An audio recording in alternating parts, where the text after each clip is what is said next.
I-Comrades Marathon nonyaka izokube igijinywa unyaka wama-97.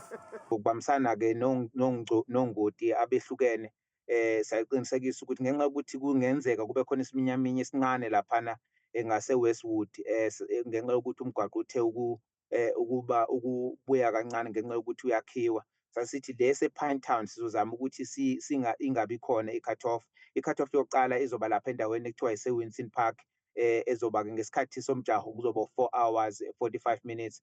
Bese kuthi eyesibili isendaweni lesi esithi i-halfway eDrummond ezoba yona-ke sekuhambe amahora ayisithupha nemizuzu emashumi amabili oku-6:20. Bese kuthi eyesithathu izoba endaweni ese-Cato Ridge cishe laphana-ke ibanga lizobe lilapha ku-56 kuya ku-59 kilometers okuzoba-ke isikhathi futhi nakhona esu-8 hours 10 minutes. Bese kuthi eyokugcina izoba sendaweni lesithi Polly Short eMkhondeni izoba-ke sekuhambeke isikhathi esingamahora ayishumi-1 nemizuzu ewu-20 11:20 emjahweni. Kanti-ke wenyukile umklomelo kulabo abazonqoba.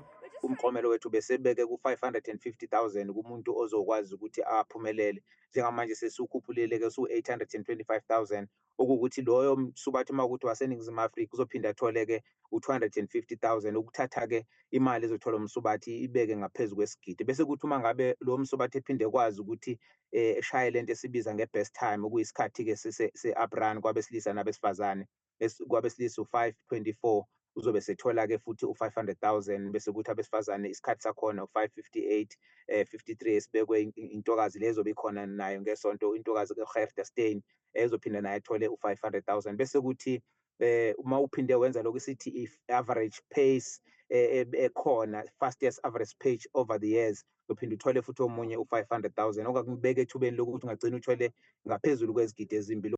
Lo mjaho uzophothulwa eScottsville Racecourse.